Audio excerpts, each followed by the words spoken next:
This is Alan Bush with the Daily Financial Forecast for Tuesday, April 5th. Starting out with the stock index futures, yesterday traders were rather excited when the S&P was able to advance to new highs for the year. However, today we are seeing a little pressure developing, some of this linked to weaker crude oil prices. Some of it appears just to be profit-taking. Also, we did have economic reports today coming in just a little bit better than expected, so that was somewhat supportive, taking futures off of the early morning lows.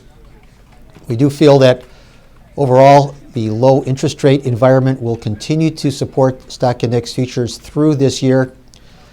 Also, we do have corporate earnings starting April 11th when Alcoa unofficially kicks off earnings season. Earnings overall for the S&P are likely to show a decline, and yet the question has to be asked, why are stock indices so strong this year?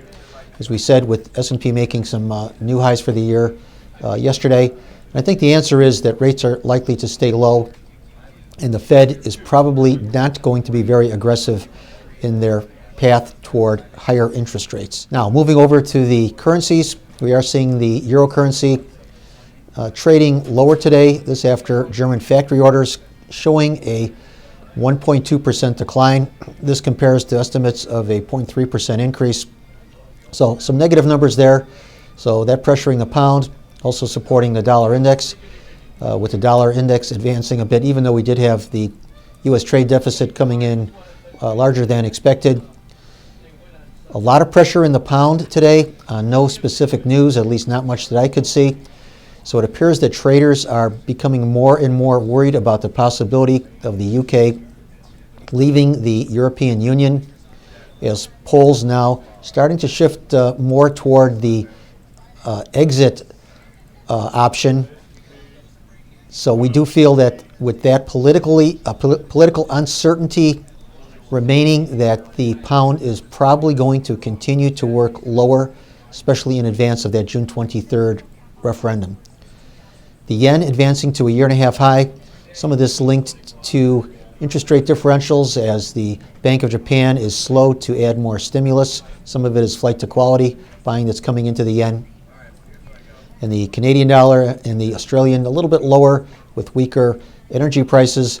Also the Australian dollar seeing some additional pressure. This after the Reserve Bank of Australia attempting to talk down the value of Australia's currency at their policy meeting today. And in the interest rate futures markets, we are seeing higher prices. This linked to lower stock indices. Also, the probability of a rate increase at the December meeting now remaining unchanged at 66%. So we do feel that fundamentals are, for the most part, offsetting in the credit markets. However, once again, I would like to stress that the best trades, I believe, are to be buying stock index futures on weakness and to be selling the pound on any type of rally. So good trading, everyone. And once again, remember, these are my opinions alone and are not the opinions of ADMIS or Archer Daniels Midland.